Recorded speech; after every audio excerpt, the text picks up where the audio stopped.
因为他关灯，然后开那个灯。这是第一次你会看到一个医生跟一个病人在那边笑。台湾的医疗制度到底怎么了？我最可怕的经验呢，不是医生。不是因为我生病，我最可怕的经验是旁边的病人。最近是不是有个大的网红大风 PO 了个影片，关于他觉得他被台湾的医疗骗了哦，真的是在美国哈，你感冒了哈，贾克拜啊，你要去看医生啊，也是穷死了啊！台湾的医疗到底怎么了呢？其实最主要的问题是它的停车费用等等，你们就会知道，大致上有超过1000个医学系的学生经过我的手，对，这双手，有的人会抱怨说啊，台湾的医疗怎么样，不好啊，很慢。没有人会这样说的，你从来没有听过，因为会这样子表示他的 IQ 太低了。当然，如果你是我的观众，你的 IQ 不可能是这么低的啊！你曾经有没有关系？我原谅，因为你现在就是在看我的频道，所以都补助回来了。如果你在美国感冒了，你知道你要去看医生，你大概要再贷款哈，你要再借钱从你的房贷哈，为了去看一个医生，感冒了你就破产了。不用讲说你的脚断了，或是你需要换个心脏啊，那个就休想了。我还记得莫彩希说他的弟弟小胖曾经得了癌症，好像是血癌，他爸爸是医生啊，他们花了200万美金为了医好他的癌症，惊死人啊！哦，真的是在美国哈，你感冒了哈，贾克拜啊，你要去看医生啊，也是穷死了啊！所以呢，在台湾几乎我要移植一个头啊，大概花200块美金就可以了。你们觉得我浮夸了吗？好，你去美国的医院哦，你从这个医院出来之后，他们给你那个账单啊，你去查询，300块美金为了个 OK 棒，200块美金为了普拿疼，开玩笑了，这哪有可能发生在台湾呢？哈，你觉得我在乱讲？真的。这个会发生在美国，当然我不会说美国的医疗技术是不好的，可是真的是夸张的贵。那我刚刚提到关于这个移植我的自己的头哈，你会说教授你乱讲了，哪有移植头？你觉得我会维持这么帅这么久是没有原因的吗？没有我刚跟你们说过啊，1000个医生经过我的手，记得我是教哲学跟比较文学，你们应该感谢我，不客气。他们未来会给你们医疗，然后你们会觉得这些医生怎么那么谦虚？我一定要讲这件事情啊！我有时候我觉得有点丢脸，有点尴尬，因为我觉得我自己的学生的 IQ 大致上跟这个世界大概一样大，然后我去教他们，我真的觉得其实我配不上他们。关于台湾的医疗费，我自己想要讲这件故事。大概2年以前，就是我们男生都需要做那种检查，你是女生，你大概也知道我在讲什么。反正医生就是要进去那里，然后摸那里，然后可能要抽出从那个地方，然后不是那么好玩。有的人对这种东西怕得了。我去找了个医生，我觉得超赞，因为有一些因素就是要去个几次。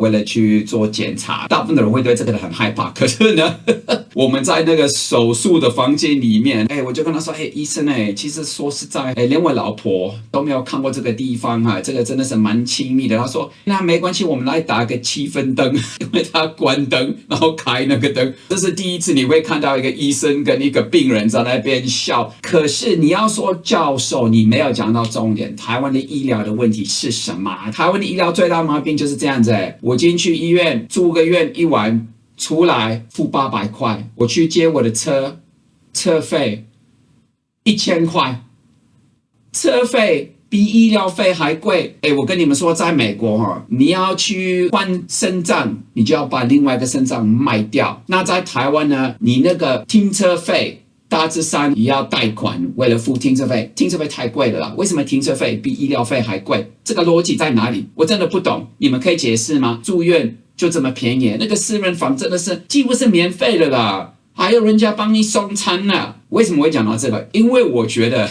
台湾的医生大致上90%以上真的是离谱的谦虚。我不是只有讲医生、护士复健师放射科的所有医疗人员90%以上他们都是要面对我们最不开心的时候，然后想办法让我们舒服。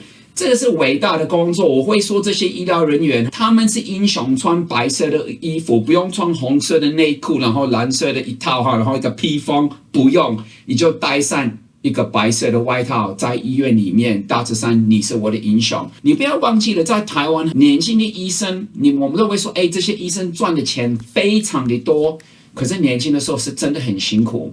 我的学生，我看他们读书的时间比他们睡觉、吃饭、其他的都来得多，压力很大。所以呢，我连1毛钱要给医生都不会觉得是不公平的，因为他们年轻的时候很苦。我当然觉得我们的护士人员、其他的医疗人员应该要加薪，这些人是救了我们的命，这些人是让我们可以过得比较好。我们真的用一个感恩的心态。讲关于台湾的医疗，有一件事情我要提到哈。假设你进去那个医院，你可以住单人房、双人房还是4人房？因为我曾经住院，那时候没选择，只能睡那个4人房的哈。我最可怕的经验呢，不是医生，不是因为我生病，我最可怕的经验是旁边的病人。我不怪他，但是我整个晚上都发烧到41度啊，快接的不行，都不能睡觉啊。结果我就发现那个早上，我终于开始退烧，可以开始睡觉。不到6点，家属进来，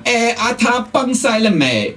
在想我听对了吗？家属旁边的呜了，免欢乐。过个10分钟就开始睡觉。另外一个人进来了，呜帮塞了好不好？拜托了。我是想说，这个人到底是大便是怎么样？为什么我们要讨论大便呢？最可怕就真的是进来的人很吵，我快不行了。你们要记得，当我们进去台湾的医院，我们是贵宾啊，可是呢，那是他们的家，那是医生的家，那是护士的家，那些复健师的家，那些检验师的家。我们啊，不要给他们看脸色嘛，因为他们也很累。如果你有遇到一个医生比较有问题，你就可以换别的啊。根据我是内行的人嘛，我跟这些医生，这些未来的医生在一起，我都很惊讶，为什么最聪明的人还是最谦虚？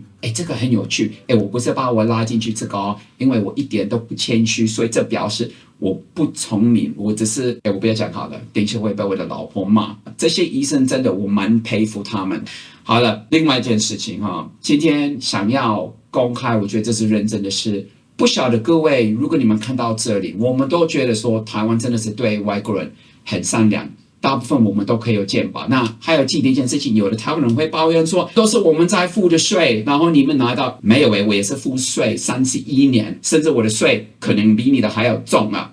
如果你的税比我的还要重，告诉我一下哈。寄地址给我，我写感谢卡片给你。但是有一群人，可能大家都不知道，一些外国人到台湾可能待了非常的久，结果因为一些生病的关系，不能走路，或是所谓的变 disabled 变成残障，在台湾目前没有办法得到那个特别的医疗优惠。在台湾，只要你有 disabled 有残障这种的证明，你一堆东西会比较便宜，可是他们没有。所以现在大家在签一个 petition， 如果可以达到5000个，我们可以要求政府去改变这个，因为这些人也是花了他们的人生在台湾，也是帮助这个社会。我知道大家都不知道这件事情，所以今天我是拜托，如果你可以当一个小英雄，就是去签那个联署，为了让外国人也可以有得到所谓的残障的那个执照。我有朋友现在就是坐轮椅，